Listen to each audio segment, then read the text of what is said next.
Hello probers and welcome to But It Was Aliens. Welcome! The extraterrestrial comedy podcast where we look at aliens, UFOs, astrobiology and dirty little sex Jiminy Cricket perverts to determine for the safety of humanity whether we really are being visited by aliens. If you're new to the show, I'm your lead prober this week, Kevin the Grey, and with me is today's assistant prober, Granville Moonwalker. Tell the people what we do, Mooney. We capture aliens, we probe these bastards before they probe us, we uncover lying little bitches with their stories about aliens that aren't true, especially the terrible ones, aka Tiger King is a prick, and Tiger it's not King. even Tiger King, is it? Tiger Ring. That's it, that's because you know. The ring piece. Stanley Tiger Romanek. Take that back, Tiger King is a beast. Carol fucking Baskin. And Tiger Ring can go fuck himself. Maybe we can get him eaten by tigers. That's what we do. So today we are visiting the Pentagon. Not for the first time. For- Puppies, yo. First time on record. For those of you unaware, the Pentagon is America's defense headquarters and is located in Virginia. That's Virginia, not Varginia. Near to Washington, D.C. in the United States of America. You know when we went to the Pentagon before? Mm-hmm. When it wasn't on record? Yes. How long did it take you to run around it? To run round it? Oh, Was that not part of your training? No, I was already fit enough. They didn't need to make me lose weight. Kinda hurt by that. It's fine. They made me do the bulk out workouts. Look. I ended this lockdown at 15 stone. That's a lie. 15 and a half. Now 14 and a half. I'm not happy about it. They made you go down. They made me go up, son. Valiant Thor was mentioned in Strangers at the Pentagon, a 1967 book by Frank E. Strangers. Thor was suggested, truthfully, to be a delegate of the High Council. This council had VIP status at the Pentagon between 1957 and 1960 to discuss concerns around the Cold War and development of nuclear arms. So let's jump into the start of this file. You say Valiant Thor. Yep. If this isn't Thor with the hammer Mjolnir, I don't give a shit. It's not aliens. Oh, well, I've got some pretty convincing evidence on this one, son. I want to see thunder gods and everything. What are Thor's powers other than, obviously, the whoosh, He's the lightning god of and- thunder. Well, yeah, but what can he do other than being super strong and whatnot and having the hammer and the command of thunder and lightning, mainly lightning? You make it sound like that's not enough. It's not enough. I'm about to blow your mind with some crazy shit. Okay. Right. So Mind bullets! Of Thor. That's telekinesis, Kyle. Why were the aliens concerned with the Cold War? Because aliens are peaceful, fool. They don't want us to destroy ourselves. Yeah. You sure about that? The good ones. Okay. Let me hear more. Tell me more. That was Granville. Valiant. Tell me why!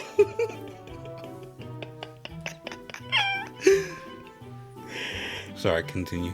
Valiant Thor arrived on Earth via unidentified flying object, the Victor 1, landing in Virginia on March the 16th, 1957, with his crew of 3 others, Jill, Don and Tanya. The 4-man crew were met by 2 officers with their weapons drawn. Was Tanya a man? No. Then that's not a 4-man crew. Sorry. 4-person crew, I apologise. There we go. You're a champion of the people. I'll give you that. Damn straight. After some telepathic kung fu, the police officers contacted their superiors, who then contacted the Pentagon. Thor had convinced them, without saying a word, that the visitors meant no harm. a meeting was arranged with the Secretary of Defense. So basically, Thor is not a hammer-wielding god, but is actually an Obi-Wan Kenobi-like Jedi. These are not the droids you are looking for. I was just thinking, when you said telepathic kung fu, I was like, did he use the Force? He used the Force. Alien Jedis. Yep. Ooh. Hell yeah. Sorry? So this is 1960s? Yeah. Well, actually, no. 57, I think I said. Okay, so it's before Star Wars. Yes. Is this where George Lucas got the idea for Star Wars? Maybe. Or the Force itself? Could be. We'll have to ask him. I think it's impossible to mention Star Wars and not do that. I haven't done that. Shut up. Thor was above 6 feet tall and of a moderate complexion with dark, wavy hair. Oh, definitely not Thunder God 4. He was said to resemble humans very closely, but was somehow more handsome. Unless he dyed his hair. Thor's intergalactic species was more intellectually capable and a peaceful civilization. Another peculiar feature of Thor's was that he left no fingerprints. Not sure if that is something that you would expect from an alien. Because... What, fingerprints? Yeah. Well, I suppose they could evolve smooth features. I mean, in any film that you've seen in an where alien civilizations are based, or there's been a crime or anything, do they go for fingerprints? Well, I guess the point here is that he's very human-like, except for he doesn't have fingerprints, and he's weirdly handsome. I wouldn't be surprised by that.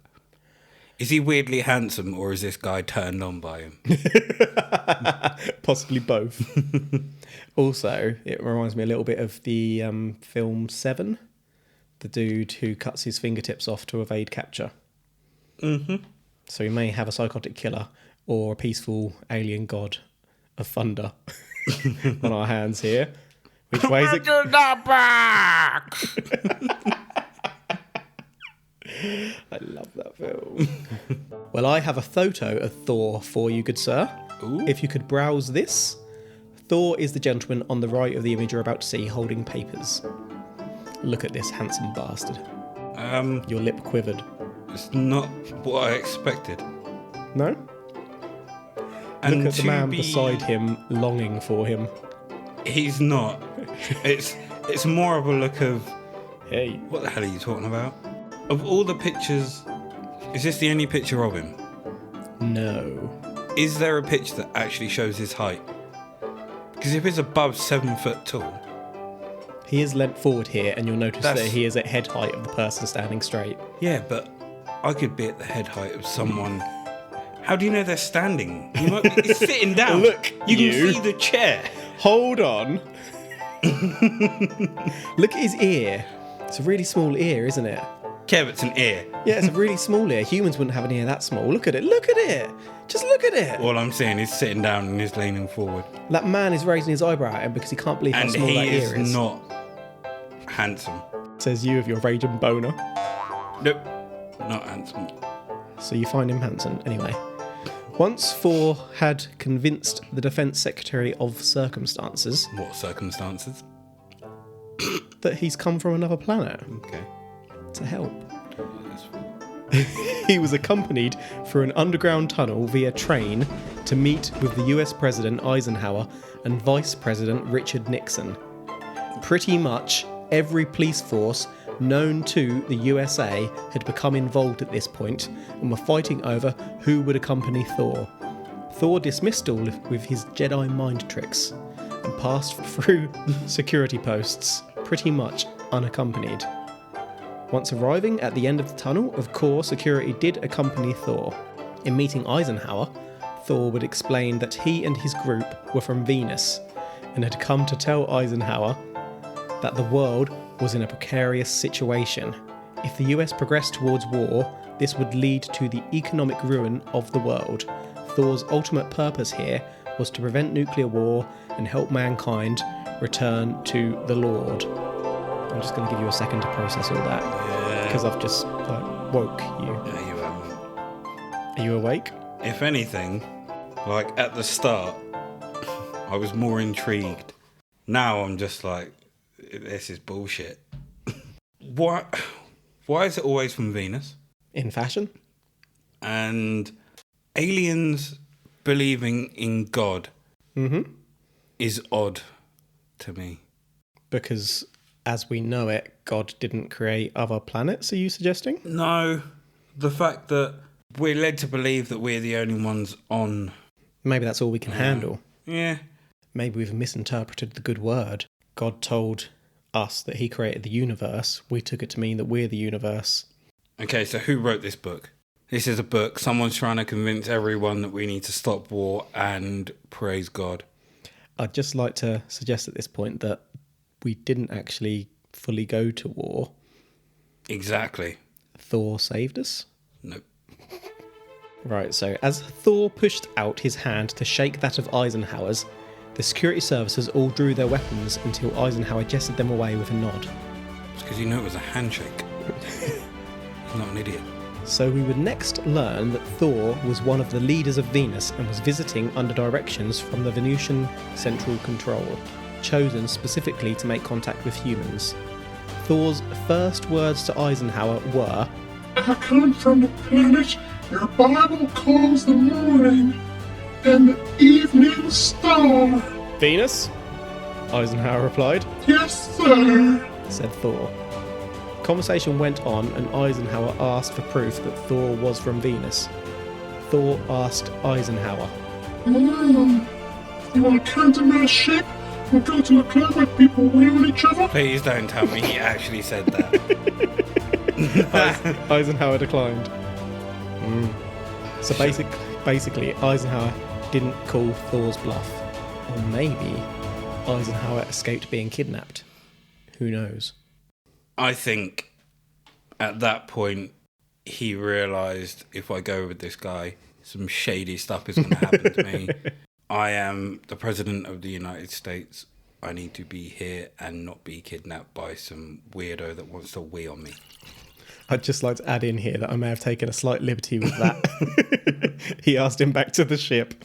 You want to come to my ship? My Shining Man cave? Even so, if he just said, "You want to come back to my ship?" I would have said yes, as long as my Secret Service come and would have gone. Not just gone, you and him together. Because if he had a problem with that, that's sketchy. If he just says, "Yeah, sure," and they all go, then that could be proof. And a leader of Venus. Yep. They sent a leader, not just a skivvy. Well, he's smart for refusing the invitation.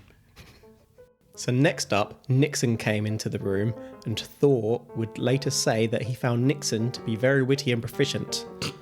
Thor would go on to tell Nixon that Earth had been under observation for hundreds of years before the bomb blasts of 1945 necessitated some deeper thought and action. The US decided that Thor needed to stay, and so they put him up in a swanky, fully furnished man cave apartment back in the Pentagon for 3 years. Thor had given it 3 years to get the USA on board with his suggestions. So, were they really keeping him there, like, on the basis of, we need your help? Or was that them secretly keeping him prisoner? I mean, was he able to just freely go where he wanted and go to his ship? Not as far as they were concerned. So basically, yeah, he's there. They're making him stay. So in essence, I guess he's a prisoner. Okay. A prisoner in luxury, but a prisoner nonetheless. Just go. I'm on board. Let's go. I'm not. Let's go. But I am really. The USA was more interested in Thor's technology than his message of peace and love. There it is. They wanted to keep him around to study the Venusians. Of particular interest was Thor's uniform, which consisted of only one piece of fabric which could not be burned or destroyed. The USA slung acid at it, which bounced off and burnt holes in the floor. They fired a rifle at it and the suit remained intact. It was said to be silvery gold, close-fitting, like a tunic, light and indestructible. Thor's ship was cloaked, which made it difficult to study. So essentially, he had a Zelda-like tunic, which was indestructible. Pretty much. He had unlimited hearts. So did he just give it up to them? So he just got naked and was like, here you go. Yeah, basically. But to be fair, you see him in a suit in that picture. So he traded his tunic for a suit. Yes, he did. We'll get onto that. If this tunic is meant to be indestructible... Doesn't mean he couldn't take it off. You got to think, how did they get it off him? That's true, but... What did they offer? Why... We'll tickle your balls if you take your suit off. How much does the tunic cover? Because if the tunic doesn't fully cover him, then why is the tunic itself bulletproof and all of this? So, I mean, if it doesn't cover his legs, you could potentially kneecap him. remember, it looked like a tunic that was all one piece of fabric. So it did cover him, but obviously a tunic, you'd have your leggings on, and then Yes. like the bit over the top of it and a shirt underneath. So it was kind of like different Did texture, it but it was include all... the leggings and the boots? Did it cover his head? I don't know about head, So he could have been headshotted and... but they didn't Okay. headshot him. No, but he could have. Could have. So Thor and his crew gave advice on policy and interacting with other aliens. Before you immediately decide that this is bullshit, I haven't immediately decided that. I have taken my time, not discussing. right. I've taken my time taking in what you have told me so far And you're in. and have come to a conclusion which is quite similar to that of bullshit. But I will let you continue before I Gospel truth. carry on. So just take this next fact in. During his time here, Thor showed up at a few conventions where he spoke any language known to man. Oh yeah. Did he though? Yeah. How did they know? The conventions were put together by a lifetime abductee. Thor found it very upsetting how believers were treated on Earth despite being in line with the actual universal truth. So, did they have someone that speaks every language at that convention? Every language that he was asked to speak, he spoke. That's not to say someone from every language in existence was there, just he could speak everything that was tested. So this someone- one witness says. So someone that could speak German, French, Italian, and English, they said, "Oh, okay, speak German." And he speaks German. And he went, 9! So he speaks 4 languages, and they're convinced. I wouldn't say there so much as he was convinced. Okay, this one person is convinced. Right. So the photo earlier was from a convention, and we have another here where you can clearly see the same chap from the earlier photo. It's not high quality, but here you go. So again, Look at the length of him. this chap you say is like kneeling over to be in line with someone that's standing Yeah, up. but this is his crew. So look in the background, you can see a normal sized person who looks tiny in comparison. No, You can see her though, right? Kev. Yeah. You can see her, you can see her, you know you can. They're just 3 normal-sized beings there. And the person in the Unless- background. And the person in the background. I can't even make out if that's a person. But unless you put them up against like regular-sized people, I'm not gonna say that they are over 7 foot. Okay, so I'm taking that as a confirmation that you're on board. Thor explained that his race lived underground and that many planets in the universe sustain life through the same manner, which may make them harder to detect. Now, obviously, we know that Venus is a very non-hospitable planet, but is it possible that beneath the surface, living conditions could be achieved? Yes, it is! It could be. We don't know. What goes on down in the underground? Thor. So, You got a point to make or you not got a point to make? You son of a gun. carry on. Son yeah. of a Billy. Thor left Earth on March the 16th, 1960, returning to Venus. The story of Thor got out via strangers, as I said. Strangers were sought out by Thor as Doctor Strangers. Oh, did I mention he was a doctor? Was a devout religious man and follower of Jesus Christ. Doctor Strangers was sought out by Thor because he was an ordained preacher. He was sought out via a mutual friend, Ms. Warren, who Thor had developed a trusting relationship with in the Pentagon. Ms. Warren approached Doctor Strange following a talk he gave. Coincidentally, the photographer from the convention earlier had given photos of Thor to Doctor Strange, and so when Miss Warren approached him and asked if he'd like to meet Thor, obviously he did. So ordained preachers are trustworthy, right? Yeah. I'm not buying this. Really? I really thought you were. Did Doctor Strange's... Was he sought out because he had an Infinity Stone? Is this for trying to save the galaxy? For Thanos? Well, he is. It's not for Thanos. He's trying to save the galaxy in general. I said before Thanos. Oh, Bethor. Thor. Yes. Perhaps that may well be it. Right. At the moment, I think this is the Doctor's way of trying to incite peace throughout humanity with like a fearmonger tactic or scaremonger tactic. Okay. He's not been able to get through to his congregation, let's say, but not the worldwide. So he concocts this massive story of this alien that visits the president.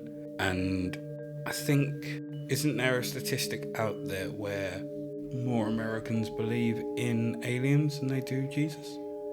Oh, I think I have seen that, yeah. So he's decided, I will use the alien route to get people on board.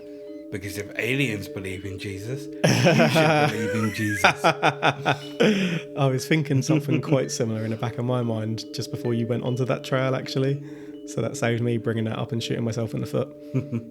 As Miss Warren took Doctor Strange's into the Pentagon, during security checks, staff saw identification on Doctor Strange's that actually wasn't there. More Jedi tricks. Once in Thor's apartment... Can we just call him Doctor Strange? Okay. Awesome. Once in Thor's apartment, Thor confirmed to Doctor Strange that Jesus was not just the saviour on Earth, but he was saviour to all of the universe.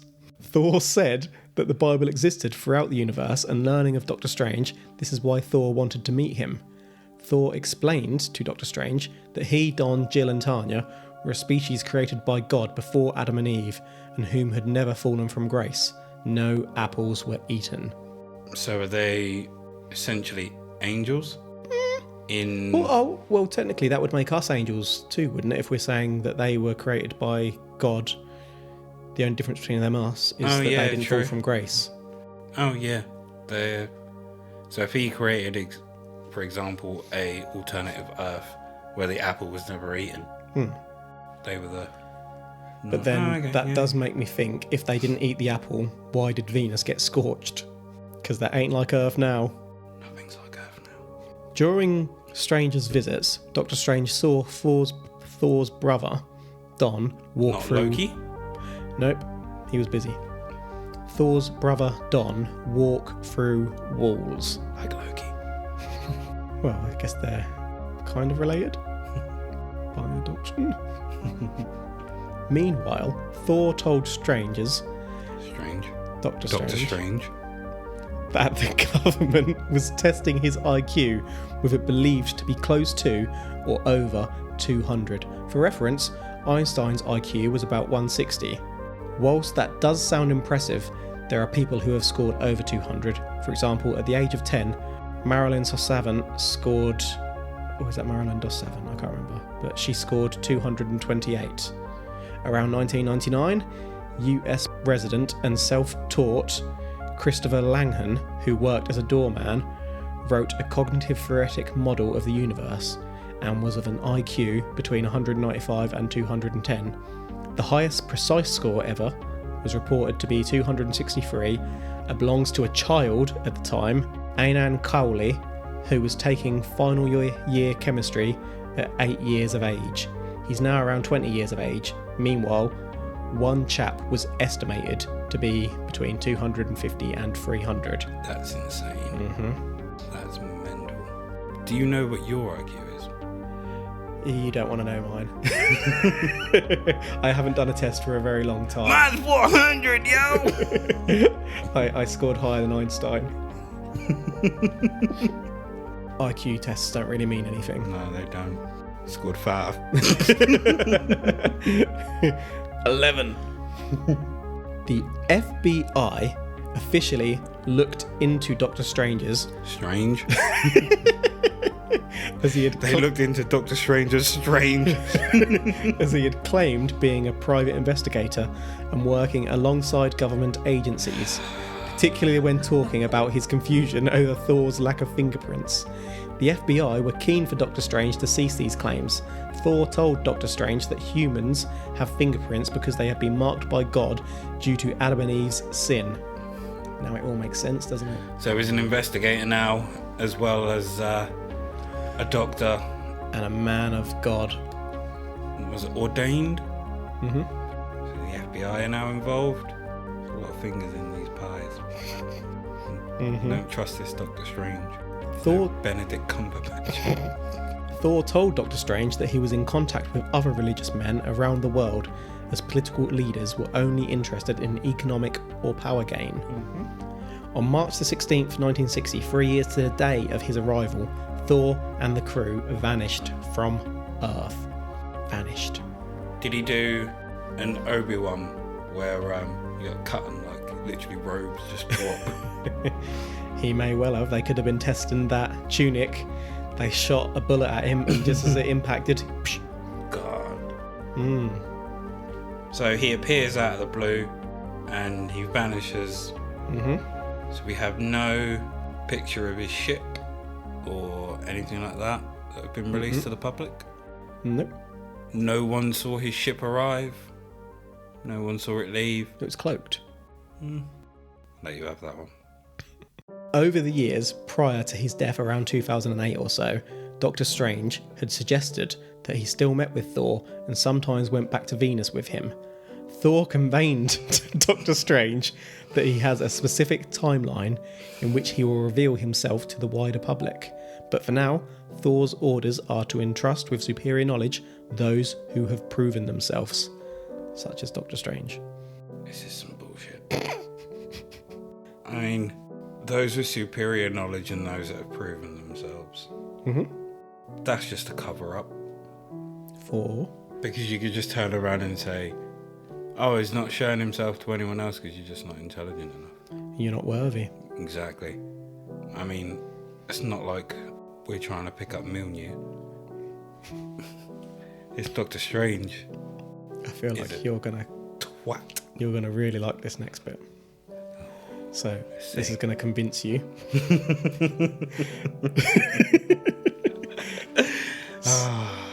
I can hear the lie in your voice.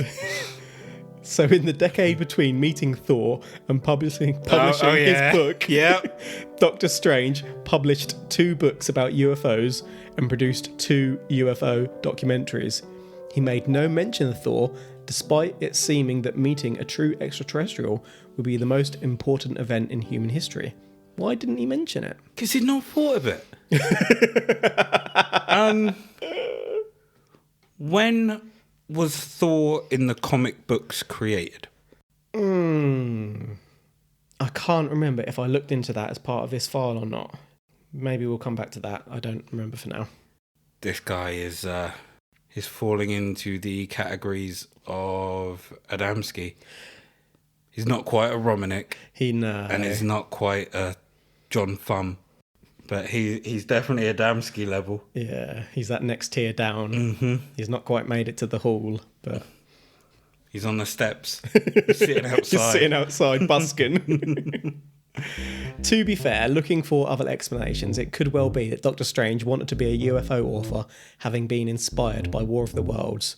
And in some ways, he did achieve that goal. But there was a little-known film around 1954, not long before Doctor Strange's book, called something like The Stranger from Venus, in which a man from Venus comes to Earth to warn people about the destructive, deadly power of the atom. The Stranger from Venus, bitch. Son of a gun. But coincidental, right? Yeah, I mean, just about. He's finally found the material to write a book from. Reminds me a little bit at this point of Whitley Strieber. Yeah, it does actually. So, just trying to think if he was he greedy? Like, did he want the money or did he want the fame? Possibly a little bit, but he was never like absolutely minted. It wasn't like he. Yeah, but is that what he was going for? Perhaps. An alternative theory is that Thor was not an alien at all. Lucifer is a Latin name for Venus, also known as the morning star. These are other names for the devil. What if the devil came here to try to convince people that one religion is right to send the world into chaos? Thor was not an alien because Thor wasn't real. That's it. I don't think that the devil came here to try and send the world into chaos. This is just one guy that was trying to either get money or fame by writing a book, following what he'd seen in a film, but tried to put his own spin on it so that he couldn't get copyright claim. Okay, possibly, yeah. I've just remembered something about this chap that I'll jump onto at the end. You say okay as if I'm wrong. So, that about does it for my file today. To summarise, we've had Valiant Thor showing up to spread the word of peace and prevent nuclear war. He mind kung fu's police officers into ultimately taking him to the president, but his message is basically ignored. Thor gave it 3 years to change Earth's ways, but the USA basically tried to keep him prisoner in a swanky apartment while testing him and his clothes. Thor could dematerialise at will and turned up at a few conventions and was photographed. Then he summons a religious man, Doctor Strange, to meet him and spread the good word. Doctor Strange was a religious man and a UFO author. Ultimately, Thor's mission failed and he disappeared 3 years later. I'd just like to reiterate that when he showed up at these conventions, he literally disappeared from I've said Thor too much and now I want to say he disappeared from his swanky apartment at the Pentagon and turned up. Like, they just couldn't keep their hands on him. So essentially just found a way to get out of the room. Disappeared. Literally disappeared. Bribed his guards. Literally disappeared. Did he have guards at the door? Yeah. Bribe. No, I didn't see him. I didn't open the door. There was no security cameras. So, well, to be fair, I don't know if there were security cameras, but this is in the same way that Adamski wrote books. This guy's doing the same. There is no... Don't speak ill of the dead. There is no Thor. He just wanted... I don't know if he wanted money or he wanted fame. He wanted something, but it's not real. And being... Was he a priest? Was he a minister? Yeah. Minister, I think. So mixing that with UFOs, of course, is going to bring an angle about how we should all follow the word of God. And if people are going to believe that Thor is real and an alien is saying, look, you should believe in God, we do too, like I said earlier, this is a good way to get more people in. And more people are going to go to him because he's written it. He's on the steps. He's not in. He's sitting on the steps outside of Adamski. Okay, so are you saying that it was aliens? I am saying this is a well-crafted story from a good writer at the time that clearly got some people to believe it, but it wasn't aliens. Okay, I'm not saying it was aliens either. I've just got a few things to tell you about him now that we've agreed it's not aliens. Okay. And you'll understand why I couldn't tell you these earlier in a second. So obviously, Strange has made his living off Thor. He released something like 12 books and a screenplay. He went to lots of conventions. He tells the story slightly differently each time, like he's trying to perfect a stand-up routine, including some really bad jokes.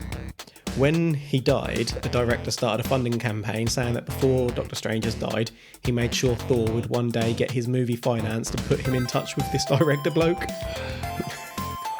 But he was dead at this point, obviously, so that's not his fault. But here comes the real one. Obviously, Doctor Strange's said he had many degrees and doctorates. He was Doctor Strange's. They're all fake, aren't they? An investigator probed Strange's life, and as it happens, those which could be proven turned out to be falsified. Strange's claimed, but in reality, definitely did not graduate from London or Asia, for example. Basically, he was a known con man. He wasn't a doctor at all.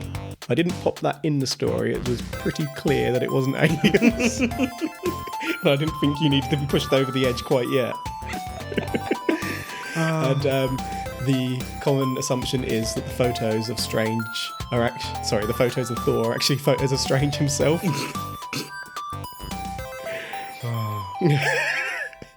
So he was a con man telling a story, but generally everyone knew that he was telling a story, like a stand-up routine kind of thing. Called it. Yeah. So I don't think he's quite on that horrid Romanik level, because it's a little more on the nose. The Adamski It's like level. a routine he's It's like perfected and whatnot. Yeah. Kind of con artist rather than just horrid. Yeah. Yeah. Not aliens. Yeah. Right. So thank you so much for listening today, guys and girls, as we continue to bring you the most true lies and everything in between. If you'd like to interact with us on the socials, you can find us on the Twitter at But It Was Aliens. We're on the gram at But It Was Aliens Podcast. We're on Facey B, where you can join us at Extraterrestrial Towers, our group. You've been listening to But It Was Aliens. And remember, if in doubt, Hashtag probe. Go out there, probe them motherfuckers. Probe, yeah, probe. Probe. Probe.